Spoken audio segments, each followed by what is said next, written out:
What do you think?" She gestured at the set, and a twin of the wedding ring on Eve's finger flashed on Marlowe's. "Are we close?" "It looks good," Eve said. "Like a freaking crime scene still, with people tromping around." "Roundtree, the director, wants authentic." Marlowe nodded toward the burly man hunched over a monitor. "And what he wants, he gets. It's just one of the reasons he insisted we shoot everything in New York.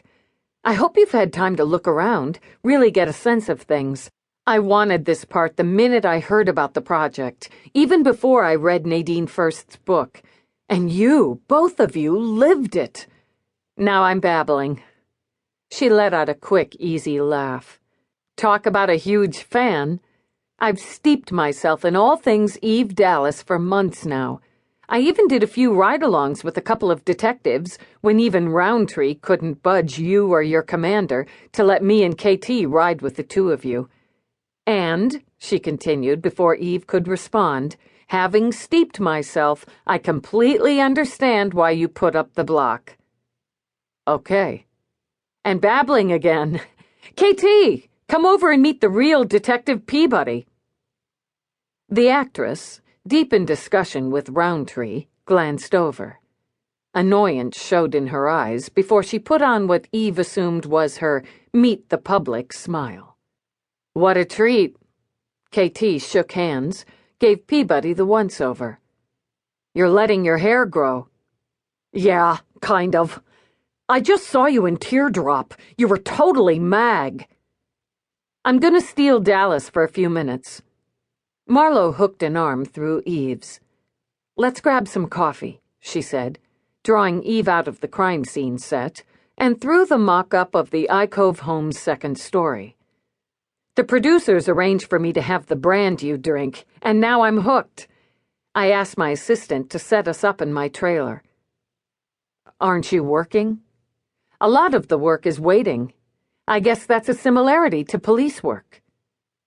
Moving quickly in boots and rough trousers, her prop weapon, Eve assumed, in a shoulder harness, Marlowe led the way through the studio, past sets, equipment, huddles of people. Eve stopped at the reproduction of her own bullpen. Desks, cluttered. The caseboard that took her back to the previous fall. The cubes, the scuffed floor. The only thing missing was the cops, and the smell of processed sugar, bad coffee, and sweat. "Is it right?" "Yeah. Some bigger, I guess. It won't look it on screen. They reproduced your office in the same layout, so they can shoot me or one of the others going through this area and in or out. Would you like to see it?" They walked through, past the false wall and an open area Eve assumed wouldn't show on screen either, and into a near-perfect model of her office at Cop Central, right down to the narrow window, though this one looked out on the studio instead of New York. "They'll CGI in the view, buildings, air traffic," Marlowe said when Eve walked over to look out. "I've already shot some scenes in here, and we did the conference room scene where you lay out the conspiracy. Icove, Unilab, Brook Hollow Academy. That was intense. The dialogue was straight from the book, which we're told stuck very close to the actual record. Nadine did a brilliant job of merging the reality with a page-turning storyline, though I guess the reality was page-turning. I admire you so much." Surprised, mildly uncomfortable, Eve turned. "What you do every day," Marlowe continued, "is so important. I'm good at my work. I'm damn good at it. And I feel strongly what I do is important.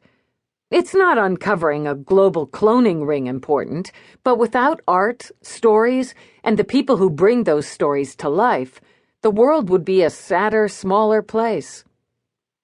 Sure it would. When I started researching this part, I realized I've never had another role I wanted so much to do justice to. Not just because of the Oscar potential, though the shiny gold man would look great on my mantle, but because it's important. I know you only watched the one scene,